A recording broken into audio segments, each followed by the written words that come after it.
Assalamualaikum warahmatullahi wabarakatuh. Perkenalkan, nama saya Misha Amalia Muhtar dari tim GS Angkasa 1 Talenta 2023. Saya akan menyelesaikan tantangan mendongeng dengan legenda Batu Menangis dari Kalimantan Barat.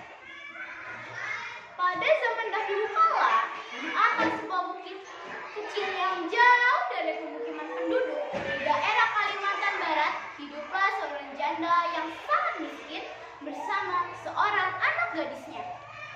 Anak gadisnya sangat cantik, rambutnya terurai sampai ke mata kaki.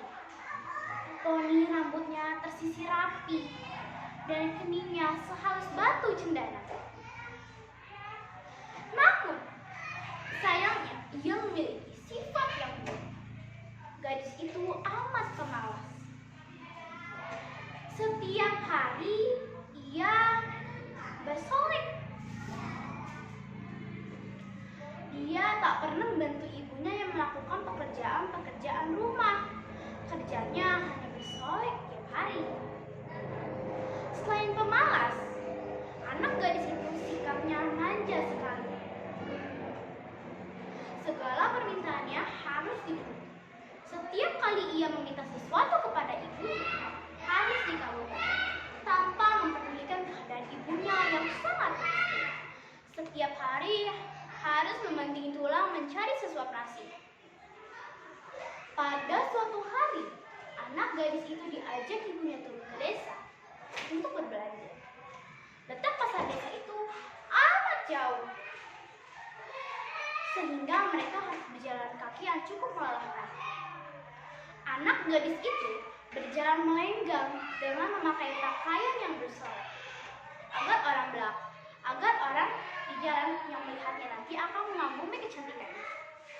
Sementara ibunya berjalan di belakangnya dengan pakaian yang sangat kecil, hingga orang melihatnya kontras keadaannya. Karena mereka hidup di tempat terpencil, tak seorang pun mengetahui bahwa kedua perempuan yang berjalan itu adalah ibu dan anak. Ketika mereka mulai memasuki desa, orang-orang desa terpesona melihat kecantikan anak gadis itu. Terutama para pemuda desa yang tak puas-puas memandang wajah gadis itu. Namun ketika melihat orang yang berjalan di belakang gadis itu sungguh kontras keadaannya. Hal itu membuat orang bertanya-tanya.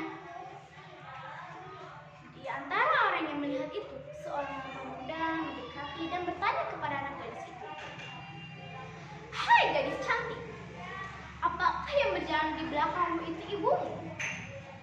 Namun, apa jawaban anak gadis itu? "Bukan, bukan,"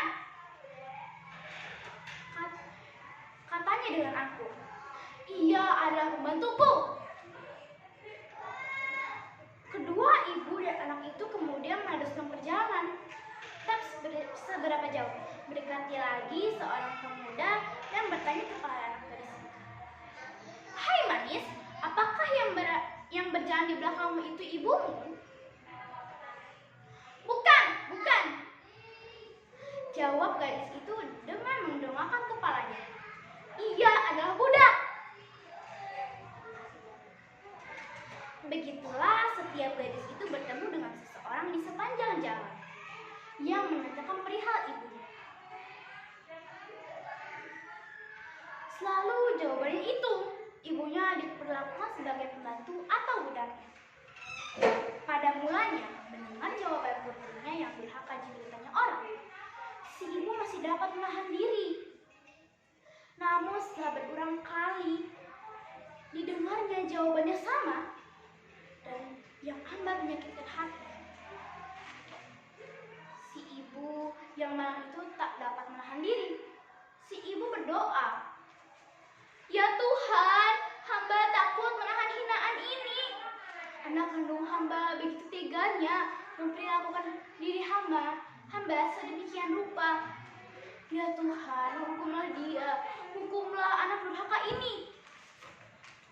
Atas kekuasaan Tuhan yang Maha Esa, perlahan-lahan tubuh gadis durhaka itu berubah menjadi batu. Perubahan itu dimulai dari kaki. Ketika perubahan itu telah mencapai setengah badan, anak gadis itu menangis dan mohon ampun kepada ibunya. "Oh ibu, ampunilah saya, ampunilah kedurhakaan anakmu selama ini. Ibu, ampunilah anakmu." Anak gadis itu terus memohon ampun dan terus meratap dan menangis memohon ampun kepada ibunya. Akan tetapi semuanya setelah terlambat, seluruh tubuh gadis itu berubah menjadi batu, sekalipun menjadi batu. Namun seorang dapat melihat bahwa kedua matanya masih menitikkan air mata,